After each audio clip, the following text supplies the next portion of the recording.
Des condoléances, celles adressées par le président de la République à son homologue algérien à la suite des feux de brousse qui se déroulent actuellement en Algérie et qui ont déjà fait beaucoup de victimes.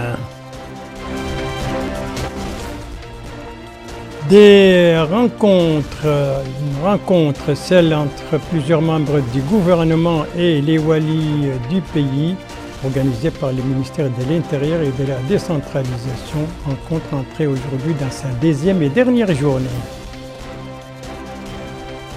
Et puis un lancement, celui du programme Mouyassar, initié par le ministère de la Santé. C'était aujourd'hui sous la supervision du ministre de la Santé.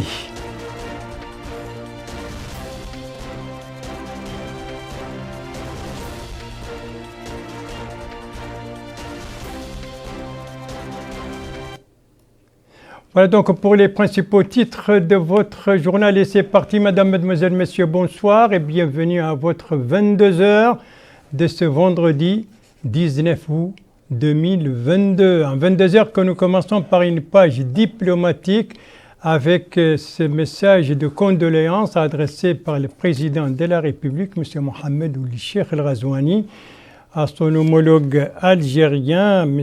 Abdelmejid Tebboune. C'est là. Le message est ainsi libellé. Excellences et chers frères, notre pays suit avec tristesse et préoccupations grandissantes les informations du renouvellement des feux de brousse dans des wilayas de l'Algérie sœur, causant d'importantes pertes en vies humaines et des dégâts en matériel.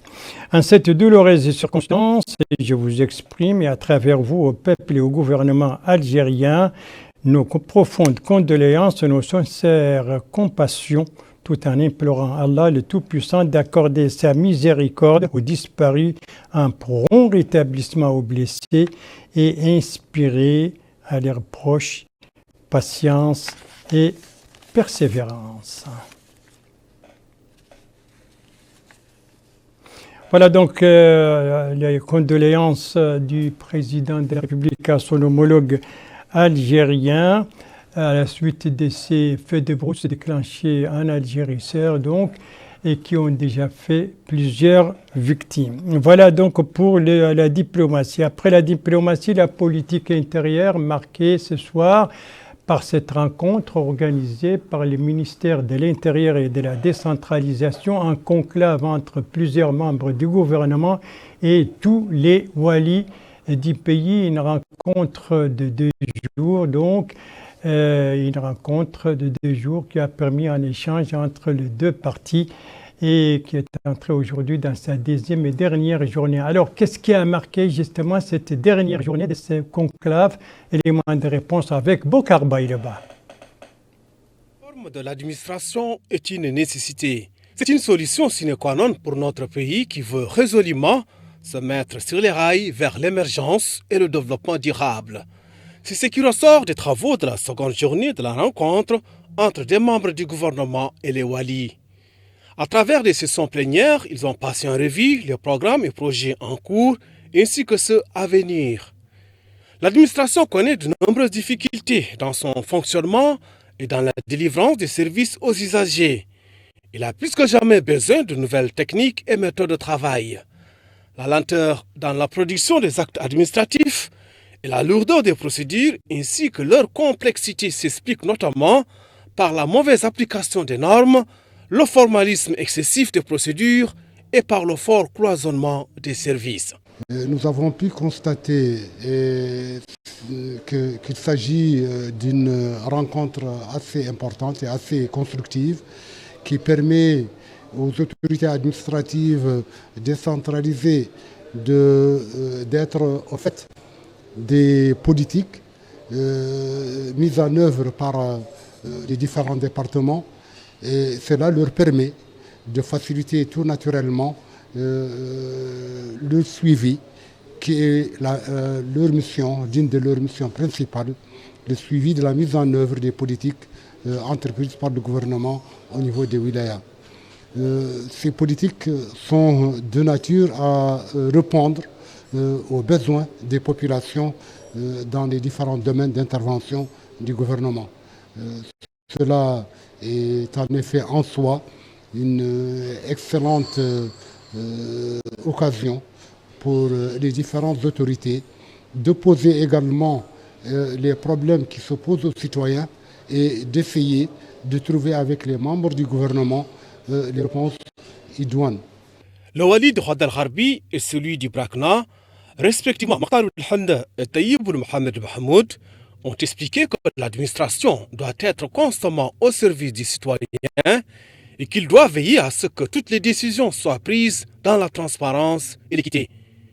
Ils ont également précisé que ces 2 journées d'échange étaient l'occasion d'exposer les problèmes auxquels chaque wilaya est confronté et les moyens à déployer suivant les spécificités régionales. En somme, cette rencontre est de nature à rappeler la consécration de la primauté de la loi, la garantie d'un accès égal aux services publics, le renforcement de l'ouverture et la transparence dans la gestion de la chose publique. Qualité, efficacité, célérité, tels sont les principes qui doivent guider l'administration. Voilà donc 2 jours d'échange entre plusieurs membres du gouvernement et tous les walis du pays dans le cadre de la nouvelle vision, donc déclenchée, je le rappelle, à l'issue depuis la rencontre entre le président de la République et ces mêmes walis, c'était au mois de mars dernier.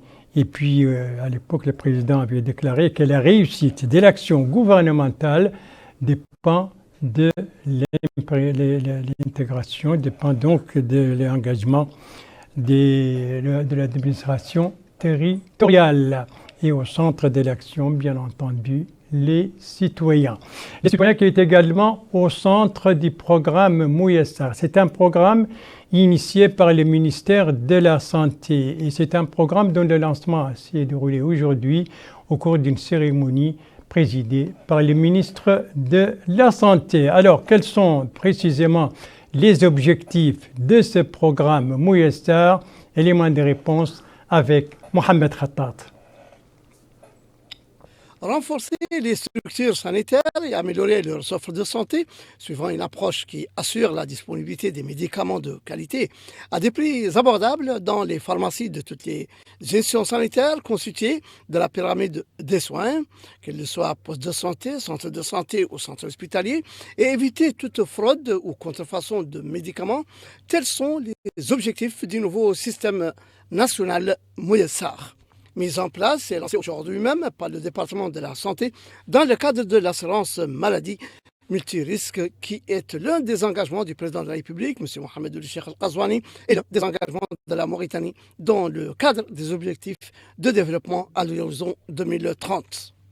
D'où cette cérémonie de lancement du système Mouyassar, dont l'un des avantages est que les médicaments sont importés et distribués exclusivement par la centrale d'achat de médicaments, équipements et de consommables médicaux, la CAMEC, comme l'a précisé le ministre de la Santé, M. Mokhtar al-Dahi, qui a précisé que ce programme a pour objectif de consolider les acquis et bâtir progressivement un système de santé en mesure d'offrir à la population mauritanienne des soins de santé essentiels, de bonne qualité et à des coûts supportables. M. Ould Dahi a également souligner que le département a déployé des efforts importants pour assurer le succès de ce programme, préparé selon un vaste processus de consultation qui a impliqué tous les partenaires, y compris la société civile et autres, afin d'échanger des points de vue pour que les médicaments soient disponibles et abordables pour tous. Monsieur le ministre de la Santé a également ajouté que le ministère de la Santé fonde beaucoup d'espoir sur la CAMEC pour contrôler les médicaments, les transporter dans des véhicules frigo et les fournir aux patients indigents et notamment aux personnes atteintes de maladies chroniques. Il a indiqué que le département est désormais en mesure de contrôler les médicaments d'origine inconnue grâce à l'action conjointe de l'Inspection générale de la santé, de la direction de la pharmacie et des laboratoires et de la CAMEC pour s'assurer de la qualité des médicaments. Pour sa part, la directrice générale de la CAMEC, Mme Fadri Salek a expliqué que le lancement du programme Yassar s'inscrit dans le cadre des directives du président de la République, M. Mohamed Ould Cheikh Al-Qazouani, visant à améliorer le service de santé, en particulier s'agissant des médicaments pour assurer leur qualité et les fournir à des prix abordables aux diverses structures sanitaires, notamment celles les plus proches des segments les plus vulnérables de la population. Elle a rappelé au passage l'acquisition récente de la centrale de médicaments, de camions frigorifiques de transport sécurisé de médicaments sur l'ensemble du territoire national et en particulier ceux dont la disponibilité est exigée. En marge du lancement du système Moyassar, le ministre de la Santé a visité le centre de santé du XAR où il a écouté des explications détaillées sur les médicaments disponibles, leur quantité, la nature du déroulement des soins dans cette structure. Il est à noter que la CAMEC dispose de 5 entrepôts à Nouakchott et de 12 représentations à l'intérieur du pays, et que profitent de ces services 115 centres de santé et 1000 points de santé. Et ça, c'était donc le lancement de ce programme Moyassar, donc un programme initié par le ministère de la Santé. Ses objectifs, vous venez d'entendre, c'est d'améliorer et de renforcer les systèmes de santé en disponibilisant des médicaments de qualité à des prix abordables pour les citoyens. Elle aussi s'occupe des citoyens dans son domaine d'action. Elle, c'est l'APA, la Haute Autorité de la Presse et de l'Audiovisuel. L'APA qui vient de rendre public les résultats d'une enquête qu'elle vient de faire.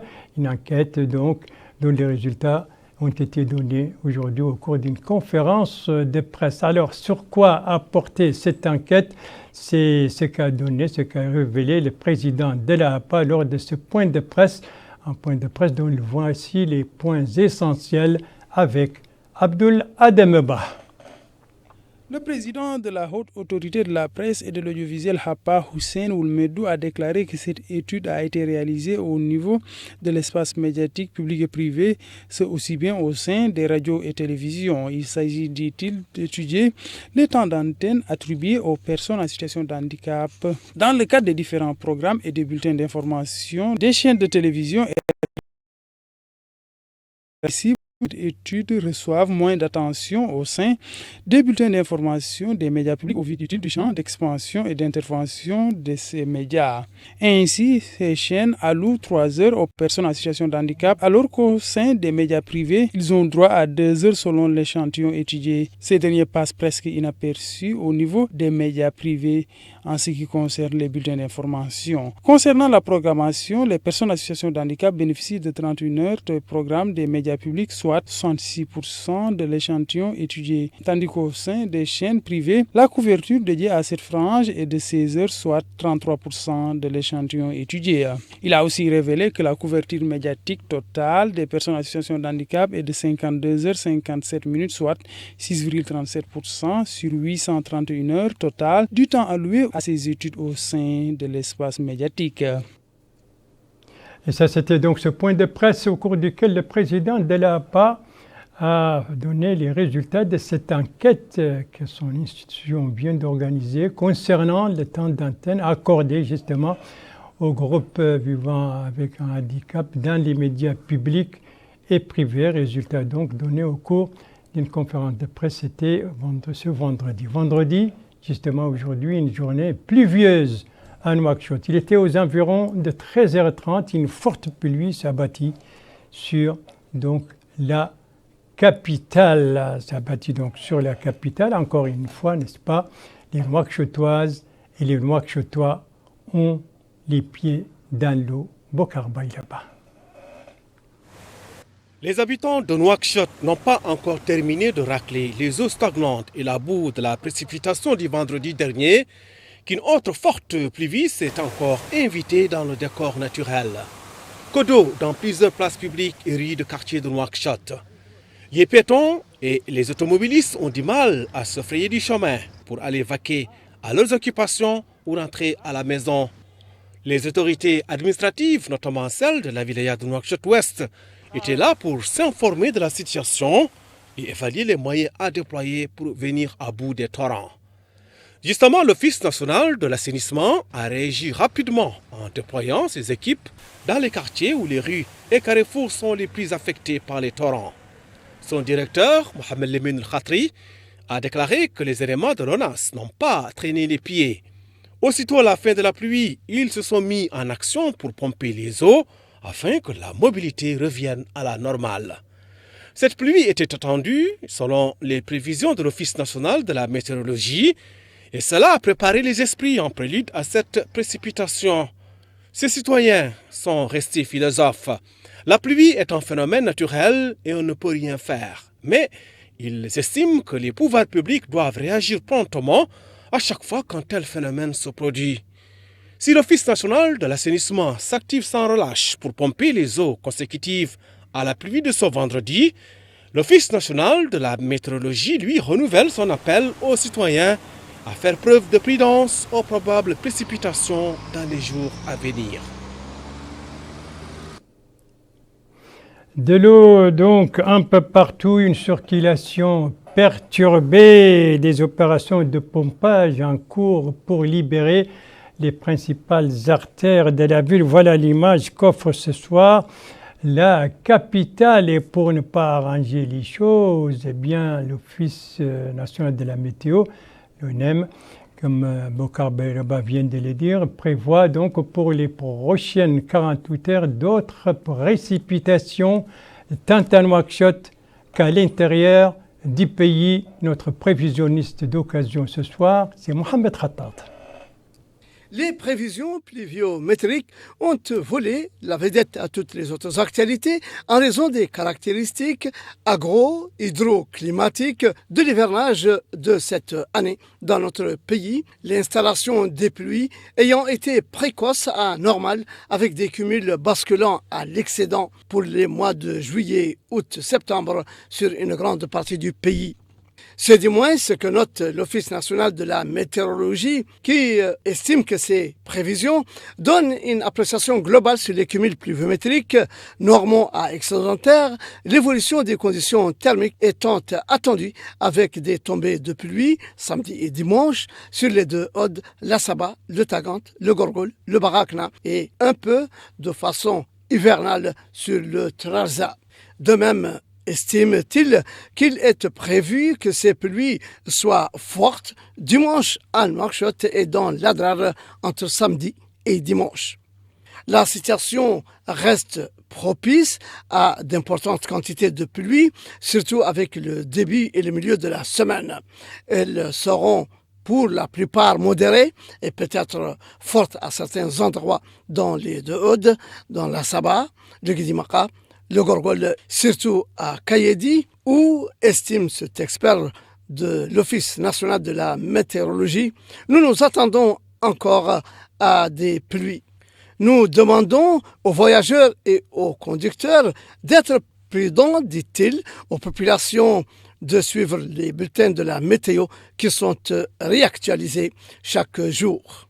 C'est dire que la vigilance est recommandée aux populations de ces zones et une attention particulière doit être accordée aux zones vulnérables exposées aux inondations et aux changements climatiques.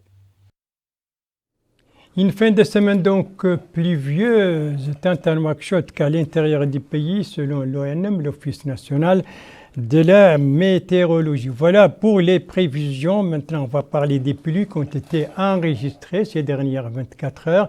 Eh bien, 9 de nos muqata'a de l'intérieur ont été arrosés durant les dernières 24 heures. Quels sont ces wilayas et quelle est la hauteur de l'eau? C'est ce qu'on va découvrir ensemble.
Voilà pour les pluies donc enregistrées ces dernières 24 heures dans 9 de nos wilayas de l'intérieur. Le Gorgol n'en fait pas partie. Le Gorgol qui en avait reçu la veille avec des pluies torrentielles, 145 mm à Kaïdi. Des quartiers de la capitale gorgoloise ont été donc inondés et les secours se poursuivent pour les populations sinistrées à la suite donc de ces pluies diluviennes. Compte rendu de notre correspondant permanent là-bas, Abdallah Soufi, compte rendu revient en français par Bokar Baïlaba. La récente pluie qui s'est abattue sur la ville de Kaïdi a laissé beaucoup de traces, notamment d'importants dégâts matériels. Plusieurs habitations ont été inondées. D'autres n'ont pas pu résister à la puissance des torrents d'une pluie de 145 mm, selon l'Office national de la météorologie. Et il a fallu une intervention rapide des éléments du 72e bataillon de l'armée, en plus des autres corps sécuritaires pour évacuer les sinistrés vers des zones plus sûres. Et une telle situation a fait réagir les pouvoirs publics. Lors de la visite d'information sur les quartiers inondés, les autorités administratives avaient déclaré hier que l'État apportera des assistances humanitaires. Aujourd'hui, c'est chose faite. Ainsi, le Wali Moussaïd Gorgol, Mohamed Mahmoud Mohamed El-Mokhtar, a supervisé le lancement d'une opération de distribution de denrées alimentaires aux familles sinistrées. Justement, les habitants ont loué à sa juste valeur le lancement rapide de l'opération d'assistance aux sinistrés. Direction la commune de Nerewalo, relevant de la Moukata de Kaïdi. Là aussi, il a été procédé à la distribution des denrées alimentaires au profit des localités de la commune affectées par les récentes pluies. Et c'est le Hakem de la Moukata de Kaïdi, le Batoul Mokhtar, qui a supervisé le lancement de cette opération. Il a rassuré les habitants que les pouvoirs publics interviendront à tout moment et en tout lieu en leur faveur. Le maire de la commune de Nerewalo et le vice-président de l'Union du commerce à Kaïdi ont salué la réaction rapide de l'État. Et le déploiement de cette assistance témoigne des efforts constants de l'État pour servir les citoyens en toutes circonstances. À noter que ces assistances sont considérées comme des interventions d'urgence aux sinistrés de la ville de Kaïdi et de localités de la commune de Nerewalo. Voilà donc pour ces secours pour les populations sinistrées de certains quartiers de Kaïdi, la capitale du Gorgol, à la suite des pluies diluviennes qui se sont abattues là-bas mercredi. Pas de pluie en revanche à Zouarat, la capitale du Tir Zemmour, Zouarat qui vit actuellement à l'ère du lancement des activités du projet de vulgarisation du mécanisme des plaintes de la Commission nationale des droits de l'homme au niveau régional. Un lancement au cours d'un atelier organisé aujourd'hui par la CNDH à Zouarat. Compte rendu de notre correspondant permanent, Mokhtar Baba Ahmedou, compte rendu revient en français par Mohamed Khattat. C'est un atelier de 4 jours dédié à la présentation et au lancement des activités du projet de vulgarisation des mécanismes de plainte de la Commission nationale des droits de l'homme au niveau régional et les instruments juridiques nationaux et internationaux de promotion et de protection des droits de l'homme. Ouvrant les travaux de l'atelier, le Wali Moussaïd du Tir Zemmour a rappelé le rôle et la mission de conseiller de la Commission nationale des droits de l'homme, incarné par les solutions qu'elle apporte aux plaintes des citoyens auprès des divers secteurs gouvernementaux et services publics dans tous les domaines. D'où a-t-il dit cet atelier pour renforcer les compétences des équipes chargées de traiter les plaintes au niveau régional. Pour sa part, le secrétaire général de la Commission nationale des droits de l'homme a rappelé la confiance dont jouit la Commission au niveau national et international grâce au dialogue et au bon rapport qu'elle a su instaurer avec autant les pouvoirs publics que la société civile, ce qui lui a permis, a-t-il dit, de mener à bien sa mission constitutionnelle, indépendante, soucieuse de la promotion et de la protection des droits de l'homme. Il a indiqué que ce projet vient compléter les nombreuses actions de sensibilisation sur d'autres thèmes, espérant que les partenaires à l'atelier sauront tirer profit de ces travaux De son côté, le maire adjoint de la ville de Zouérat s'est félicité de la tenue de cet atelier dans la wilaya et a salué l'esprit d'ouverture de la Commission nationale des droits de l'homme face à ses partenaires de la société civile et des autorités. Il est à noter que les participants à cet atelier ont suivi des présentations et un documentaire sur la Commission nationale des droits de l'homme, les réalisations qu'elle a accomplies pour contribuer à la promotion et à la protection des droits de l'homme dans notre pays. Et pour terminer ce journal, la page médicale consacrée à l'évolution de la pandémie de la Covid-19 durant les dernières 24 heures. On va voir les chiffres donnés par le bulletin quotidien du ministère de la Santé, les chiffres qui apparaissent donc devant vous sur les graphiques. 2 nouvelles infections à la Covid-19, 7 guérisons, pas de décès, fort heureusement. Et quand on fait le cumul de tout cela depuis le début de la pandémie, autrement dit depuis 2020, eh bien les chiffres des cas positifs s'élèvent désormais à 62 728, dont 61 658 guérisons et malheureusement 992 décès. Ce sont les chiffres donc du bulletin quotidien du ministère de la Santé relatif à l'évolution de la pandémie de la Covid-19 durant les dernières 24 heures. Voilà, sur cette page médicale se termine ce journal. Merci à vous, madame, mademoiselle, monsieur, de l'avoir suivi. Merci bien entendu aux équipes rédactionnelles et techniques qui ont participé à sa conception. Je vous en rappelle les principales informations. Ça, c'est le président de la République qui a adressé un message de condoléances à son homologue algérien à la suite des incendies qui sévissent dans certaines régions de son pays et qui ont fait déjà de nombreuses victimes. Ça, c'est cette rencontre entre plusieurs membres du gouvernement et les Walis à l'initiative du ministère de l'Intérieur et de la décentralisation. Rencontre placée sous les signes pour une administration efficace au service des citoyens. Rencontre de 2 jours aujourd'hui, c'est sa dernière journée. Ici, c'est cette cérémonie de lancement du programme Mouyessar, un programme initié par le ministère de la Santé et ses objectifs, c'est de renforcer et de développer le système de la santé avec des médicaments de qualité et à des prix abordables. Et toujours dans le cadre des rappels, bien entendu, la COVID-19, le virus est toujours là, même s'il n'y a que 2 cas qui ont été enregistrés ces dernières 24 heures. Le virus est perfide, il est toujours là et c'est pourquoi je rappelle comme toujours les conseils du ministère de la Santé, à savoir se faire vacciner et respecter les gestes barrières.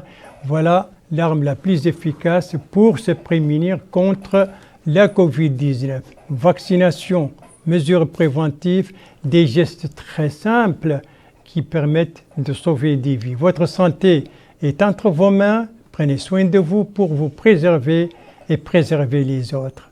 Et si vous aimez vos proches, eh bien, pas d'approche et pas non plus de reproches. Et tous vaccinés, tous protégés. Et sur ce, il ne me reste plus qu'à vous souhaiter une très très bonne fin de soirée, une très très bonne fin de semaine, un peu moins pluvieuse qu'aujourd'hui. Et je vous donne rendez-vous, Inch'Allah, demain à la même heure, 22h. Bonsoir.